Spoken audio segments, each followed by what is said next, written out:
अयोध्या नगरी नाम के एक छोटे से गांव में चंदू और उसकी माँ शारदा रहा करते थे। चंदू एक बहुत ही भोला भाला और मासूम लड़का था। उसकी सादगी और नासमझी ऐसी थी कि गांव वाले उसका मजाक उड़ाया करते थे। बेटा चंदू, जाकर 2 किलो आटा लेकर आ जाओ। सारा आटा खत्म हो चुका है, रोटी बनानी है और कुछ बचा ही नहीं घर में। ठीक है माँ, मैं अभी जाता हूँ, दुकान यहाँ पास में ही तो है। अरे चंदू सुन जरा, आटा लेते वक्त थोड़ा ध्यान रखना, अच्छी क्वालिटी का ले आना। पिछले बार जो लिया था वो ठीक नहीं था। फिर कुछ ही देर बाद चंदू दुकानदार के यहाँ से गेहूं लेकर अपने घर चला आता है। जैसे ही उसकी माँ देखती है कि वह आटे की जगह गेहूं लेकर आ गया, वह पूछते हैं, अरे बेटा चंदू, मैंने तो तुझसे पहले ही कहा था कि आटा लेकर आना है, तो तू गेहूं क्यों लेकर आए हो? माँ, आपने अच्छी क्वालिटी वाली आटा मांगे थे तो इसलिए मैं गेहूं ही लेकर आ गया हूँ, क्योंकि इससे अच्छी क्वालिटी वाली आटा और कुछ नहीं हो सकता है। अरे बेटा चंदू, सच में तुम बुड़बक हो। हे भगवान, कब जो मेरा बेटे चंदू का दिमाग आएगा। कुछ दिन बीतता है, जून का महीना आ जाता है। सूरज अपना रंग दिखाना शुरू कर देता है। चारों तरफ पेड़ पौधे मुरझा जाते हैं और खेत बंजर हो जाते हैं। गांव के सभी लोग पानी के लिए तरसने लगते हैं। प्यास से उनकी हालत खराब होने लगती है। बच्चे, बूढ़े, जवान सब पानी की एक एक बूंद को तरसते हैं। ऐसे में गांव का एक सेठ, जिसकी जमीन पर किसी चमत्कार से थोड़ा पानी बचा रहता है, वह उस पानी को ऊंचे दामों पर बेचना शुरू कर देता है। सेठ जी, पानी भी कोई बेचने की चीज होती है? यह तो ऊपर वाले की देन है, प्रकृति का वरदान है जो सबके लिए खुला होना चाहिए। आप इसे क्यों बेच रहे हैं? ये पानी आपकी मेहनत से नहीं भरा, ये तो बारिश का पानी है। अरे वो किशोर, यह मेरी जमीन पर है तो मेरा हक हुआ ना, और मैं अपनी चीज का जो मन करे वो कर सकता हूँ।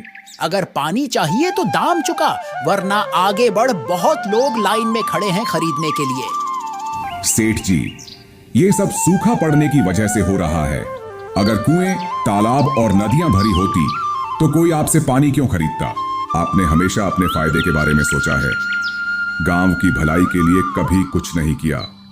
लेकिन याद रखिए, सेठ जी ऊपर वाला सब देख रहा है। अगर हमारे कुएं, तालाब ना सूखे होते तो हमें आपकी दुकान पर आने की जरूरत ही ना पड़ती। फिर थोड़ी ही देर बाद चंदू सेठ जी के पास पानी लेने चला आता है और चंदू सेठ जी को पूछते हैं, अरे सेठ जी, एक घड़ा पानी दीजिए और बताइए मुझे आपको कितने रुपए देने होंगे? चंदू, एक घड़ा पानी 20 रुपए का है। अरे सेठ जी, ये क्या माजरा है? कल ही तो आपने मेरे हाथ में एक घड़ा पकड़ाया था और वह भी 10 रुपए में, और आज सुबह सुबह दाम 2 गुना कैसे हो गया? आपने तो डायरेक्ट 20 का कैसे कर दिए हो? ये तो सरासर अन्याय है सेठ जी। अरे भाई चंदू, यूं ही अन्याय व्यय चिल्लाने से कुछ नहीं होगा। पहले जरा सुन तो लो। पानी खत्म हो रहा है, समझे? टैंकर आने बंद हो गए हैं, नदियां सूख चुकी हैं और कुएं बंजर पड़े हैं। ऐसे में दाम तो बढ़ेंगे ही। कल 10 का था और आज 20 का है। यह बाजार का नियम है और तुझे लेना है तो लो, वरना और भी लोग लाइन में खड़े हैं। फिर चंदू दुगनी दमोह पर घड़े में पानी लेकर घर आ जाता है और अपनी माँ से कहते हैं, माँ, खाना तो किसी तरह बन ही जाएगा, लेकिन खेतों का क्या? पूरा खेत सूख चुका है। हरियाली तो जैसे हमसे रूठ ही गई हो। अगर पानी नहीं पड़ा तो इस बार फसल बिल्कुल बर्बाद हो जाएगी। बेटा चंदू, हालात तो सच में बहुत खराब हो चुके हैं। पहले जब सूखा पड़ता था तो पास के गांवों से मदद मिल जाती थी, लेकिन अब तो वहां भी पानी का अकाल पड़ चुका है। कुछ ही दिनों में सेठ के तालाब का पानी भी पूरी तरह सूख गया, जिससे अब पूरे गांव को पानी की भारी किल्लत से जूझना पड़ रहा है। हालात दिन ब दिन बदतर होते जा रहे थे। रोजमर्रा की ज़रूरतों के लिए पानी जुटाने की बड़ी चुनौती खड़ी हो गई थी। इस गंभीर समस्या से निपटने के लिए गांव के सरपंच ने तुरंत एक कदम उठाया और सभी गांव वालों को एक सभा के लिए बुलाया ताकि इस संकट का कोई हल निकाला जा सके। हम सभी को पता है कि सेठ के तालाब का पानी भी अब खत्म हो चुका है। हालात दिन ब दिन और बिगड़ते जा रहे हैं। अब अगर हमने कुछ नहीं किया तो हमारा गांव भी इतिहास बनकर रह जाएगा। हमें कोई ना कोई हल निकालना ही होगा। सरपंच जी, ये संकट तो पहले कभी नहीं देखा। खेत बंजर हो गए, मवेशी मरने के कगार पर हैं और लोग भूख प्यास से बेहाल हैं। कुछ ना कुछ करना ही होगा, वरना हालात और बिगड़ जाएंगे। सरपंच जी, मैं सोच रहा हूं हमें उस रेगिस्तान की ओर जाना चाहिए जिसके बारे में हमारे बुजुर्ग कहते आए हैं। उन्होंने कहा था कि अगर पानी की असली खोज करनी हो तो वहां जाना होगा। हो सकता है वहां कोई ऐसा रास्ता मिले जिससे हमारी समस्या का हल निकल सके। नहीं, वहां जाना सही नहीं होगा। क्या तुम्हें याद नहीं, हमारे पड़ोसी गांव के कुछ लोग भी वहां गए थे, पानी की आस में निकले थे, लेकिन आज तक वापस नहीं लौटे। वहां जाने का मतलब है मौत को बुलावा देना। पर सरपंच जी, हमें कुछ तो करना ही होगा। ऐसे ही हाथ पर हाथ धरे बैठे रहने से पानी नहीं मिलेगा। अगर हम डर कर यहाँ बैठे रहेंगे तो एक दिन पूरा गांव ही खत्म हो जाएगा। कम से कम हमें कोशिश तो करनी चाहिए। तुम्हारी बात ठीक है, लेकिन अभी हमें इस बारे में बात नहीं करनी चाहिए। वक्त आने पर हम किसी ना किसी को वहां भेज देंगे। तुमने देखा बहन, तालाब पूरी तरह सूख चुका है। अब हम पानी कहाँ से लाएंगे? घर में पीने तक का पानी नहीं बचा और मवेशियों को भी पानी नहीं मिल रहा। अगर ऐसा ही चलता रहा तो हमारा गांव प्यास से मर जाएगा। हाँ बहन, मैंने भी देखा। हालत तो बहुत ही खराब होती जा रही है। गांव में पहले ही पानी की समस्या थी, लेकिन अब तो बिल्कुल ही हद हो गई है। और सरपंच जी ने बैठक तो बुलाई थी, लेकिन उसमें भी कोई ठोस हल नहीं निकला। अब क्या होगा हमारा? बस अब और इंतजार नहीं किया जा सकता। अगर हम खुद कुछ नहीं करेंगे तो हमारे बच्चे, बुजुर्ग, मवेशी सब प्यास से तड़प तड़प कर मर जाएंगे। हमें कोई समाधान निकालना होगा। मगर बहन, करें क्या? बारिश भी समय पर नहीं हो रही और बाकी जल स्रोत भी सूखते जा रहे हैं। अगर कहीं पानी बचा भी है तो वहां तक पहुंचना आसान नहीं है। और उधर चंदू के माँ की तबीयत पानी ना मिलने के कारण बहुत ज्यादा खराब हो जाती है। उनकी हालत दिन ब दिन बिगड़ती जा रही है, क्योंकि पानी की कमी के कारण उन्हें कमजोरी और थकान महसूस हो रही है। बेटा चंदू, अब तो लगता है कि इसी प्यास के साथ हमें जाना होगा। ये पानी की कमी अब हमारी किस्मत बन चुकी है। नहीं माँ जी, आप ऐसा मत कहिए। मैं आपको कुछ होने नहीं दूंगा। मैं कुछ ना कुछ इंतजाम जरूर करूंगा। जब तक मेरे अंदर सांस है मैं हार नहीं मानूंगा। चंदू बेटा, सारा गांव पानी की समस्या से जूझ रहा है। मुखिया जी भी क्या करेंगे? जब खुद उनके पास कोई हल नहीं तो हमें क्या रास्ता दिखाएंगे? नहीं माँ, मैं हार नहीं मान सकता। मैं अभी मुखिया जी के पास जाऊंगा, पंचायत से बात करूंगा और सरकार तक अपनी आवाज पहुंचाऊंगा। अगर जरूरत पड़ी तो कुआं खुदवाऊंगा और पहाड़ से पानी लाने की कोशिश करूंगा। फिर चंदू तुरंत ही मुखिया जी के पास जाता है और उनसे कहता है, सरपंच जी, खेत बंजर हो गए हैं, कुएं सूख चुके हैं और अब मेरे माँ जी इस हालत में हैं कि अगर उन्हें पानी नहीं मिला तो वे बच नहीं पाएंगी। चंदू, तू बहुत मासूम है। मैं समझ सकता हूँ कि अपने माँ जी को बचाने के लिए तू कुछ भी करने को तैयार है, लेकिन सोच, जब पूरे गांव में ही पानी नहीं है तो तुझे अपने माँ जी के लिए पानी कहाँ से मिलेगा? लेकिन सरपंच जी, इसका कोई ना कोई रास्ता तो होगा। हम ऐसे ही हाथ पर हाथ रखकर नहीं बैठ सकते। अगर पानी नहीं है तो हमें उसे खोजना होगा। मैं अपनी माँ जी को मरते हुए नहीं देख सकता। बेटा, एक रास्ता है, पर वह रास्ता बहुत खतरनाक है। मैंने अपने बड़े बुजुर्गों से सुना है कि पास के रेगिस्तान में एक तालाब है, लेकिन वह कोई आम तालाब नहीं है। वहां एक जादूगरनी रहती है। वही गांव में पानी पहुंचाती थी, लेकिन वर्षों से कोई वहां जाने की हिम्मत नहीं कर पाया। अगर वह तालाब सच में मौजूद है तो मुखिया जी, तो मैं वहां जाऊंगा। मैं पानी लेकर लौटूंगा, चाहे कुछ भी हो जाए। बेटा, वहां जाना आसान नहीं है। जो भी वहां गया वह फिर कभी वापस नहीं आया।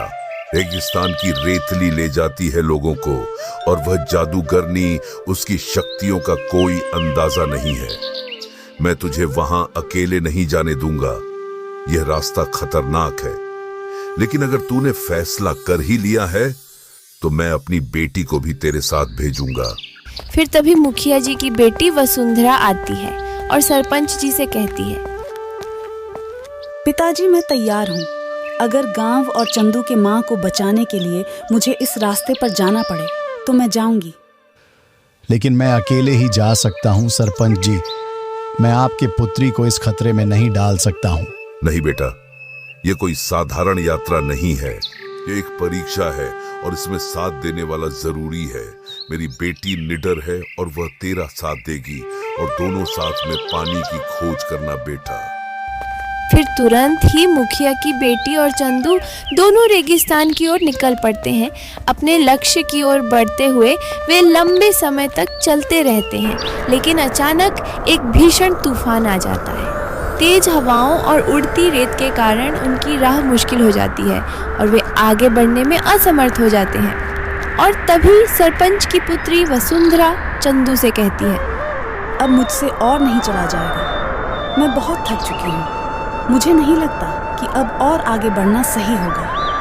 अगर हम आगे बढ़े तो मर जाएंगे। यहाँ पर पानी नहीं है, रास्ता भी खत्म हो गया है और हम कितनी देर से चल रहे हैं लेकिन कुछ नहीं दिख रहा।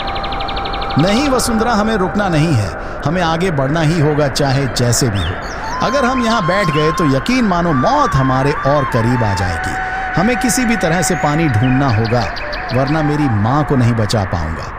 मैं समझ सकती हूँ कि तुम्हारे दिल में अपने के लिए कितनी बेचैनी है, लेकिन अगर हम ही नहीं बचे तो उन्हें बचाने का क्या फ़ायदा। मेरी हालत देखो, मेरे पैरों में छाले पड़ गए हैं, मेरी सांसें तेज़ हो रही हैं। अगर मैं और एक कदम भी चली तो गिर जाऊंगी। वसुंधरा, मैं जानता हूँ कि तुम बहुत थक चुकी हो, पर हमें हिम्मत नहीं हारनी चाहिए। सिर्फ कुछ कदम और। अगर हम बैठ गए तो फिर चलने की हिम्मत नहीं जुटा पाएंगे। अगर तुम कह रहे हो कि आगे बढ़ना ज़रूरी है तो तुम अकेले ही जाते रहो। मैं तो और आगे नहीं बढ़ सकती हूँ। ठीक है वसुंधरा, और अगर पानी मिला तो मैं तुम्हारे पास आ जाऊंगा और तुम्हें ले जाऊंगा। फिर चंदू वसुंधरा को वहीं छोड़कर तपती धूप में आगे बढ़ता है। वह बहुत थक जाता है, लेकिन उसे अपने माँ की याद आने लगती है। वह रुकता नहीं और आगे बढ़ता जाता है। कुछ दूर चलने के बाद उसे एक तालाब दिखाई देता है। जैसे ही वह तालाब के पास जाता है, एक जादूगरनी बाहर आती है। बेवकूफ लड़के, अगर तुझे अपनी जिंदगी प्यारी है तो यहाँ से चला जा, वरना मौत तेरे सिर पर मंडरा रही है। यह जगह तेरे जैसे कमजोर लोगों के लिए नहीं बनी। हमसे गलती हुई होगी, लेकिन प्यास से मरते हुए लोगों का क्या दोष। मेरा गांव अब पानी के बिना खत्म हो रहा है। बच्चे, बूढ़े, महिलाएं सब तड़प रहे हैं। मेरी माँ जी वो अब और नहीं सह पाएंगी। मैं तुमसे विनती करता हूँ कि हमें पानी दे दो। अगर तुझे पानी चाहिए तो बदले में तुझे अपनी जान मुझे सौंपनी होगी। अपनी जिंदगी दे देगा तो तेरे गांव को पानी मिलेगा। फिर चंदू के चेहरे पर सन्नाटा छा जाता है। उसका दिल तेजी से धड़कने लगता है। उसकी आंखों के सामने अपने माँ की कमजोर हालत, सूखे होंठ और प्यास से तड़पता शरीर आ जाता है। वह गहरी सोच में डूब जाता है और फिर अचानक फैसला कर लेता है। ठीक है जादूगरनी, अगर मेरी जान देकर मेरे गांव को पानी मिल सकता है तो मैं तैयार हूं। मेरी जान ले लो, लेकिन बदले में मेरे गांव को हमेशा के लिए पानी दे दो। मुझे नहीं लगा था कि तू इतना हिम्मती होगा। आम लोग अपनी जान बचाने के लिए कुछ भी कर सकते हैं, लेकिन तू अपने गांव के लिए मरने को तैयार है। यह दिलचस्प है मेरे लिए। मेरी माँ और मेरे गांव के लोग सबसे जरूरी हैं। अगर मेरी कुर्बानी से उनकी प्यास बुझ सकती है तो इससे बड़ी खुशी मेरे लिए कुछ नहीं होगी। पर मैं यह चाहता हूँ कि मुझे थोड़ी देर के लिए अपनी दोस्त से मिलने दिया जाए, ताकि मैं उससे कुछ कह सकूं। ठीक है, जा मिल ले उससे आखिरी बार। फिर चंदू वसुंधरा से मिलने के लिए तुरंत ही वहां से चला जाता है। वसुंधरा, मेरे माँ से कहना कि उनका चंदू बेवकूफ नहीं था। मैं हिम्मत वाला हूँ, इसलिए मैं अपने गांव के लिए अपनी जान कुर्बान कर दे रहा हूँ, लेकिन कभी हार नहीं माना हूँ। और गांव वालों से कहना कि पानी अनमोल है, उसकी बर्बादी ना करें, क्योंकि जिसे प्यास की सच्ची तकलीफ नहीं पता वो कभी उसका महत्व नहीं समझ सकता। नहीं चंदू, ये तुम क्या कर रहे हो? तुम ऐसे कैसे जा सकते हो? हम कोई और रास्ता निकाल लेंगे, प्लीज मत जाओ। वसुंधरा, तुम बहुत बहादुर हो। तुम्हारा बहुत बहुत धन्यवाद कि तुम मेरे साथ यहाँ तक आई। तुमने हर कदम पर मेरा साथ दिया, मेरी हिम्मत बढ़ाई। लेकिन अब मेरी राह अलग है। चंदू, अगर तुम नहीं रहे तो तुम्हारी माँ का क्या होगा? क्या तुमने सोचा कि उनका क्या होगा जब उन्हें पता चलेगा कि उनका बेटा उनके लिए अपनी जान दे चुका है? मैं जानता हूँ वसुंधरा, यह आसान नहीं होगा, पर यह जरूरी है। अगर मैं अपनी जान देकर पूरे गांव को पानी दे सकता हूँ तो यह सौदा बुरा नहीं है। और हाँ, मैंने तुमसे झूठ नहीं कहा। पानी मिल गया है, लेकिन इसकी कीमत मेरी जान है। इतना कहकर चंदू वहाँ से चला जाता है, अपने पीछे एक अनिश्चित भविष्य छोड़कर। और हाँ दोस्तों, आपको यह कहानी कैसे लगा नीचे कमेंट में ज़रूर बताएं। और आपके इस चैनल को सब्सक्राइब भी अवश्य कर लें, ताकि ऐसे ही अच्छे कहानियाँ सबसे पहले आप तक पहुँच सके। धन्यवाद।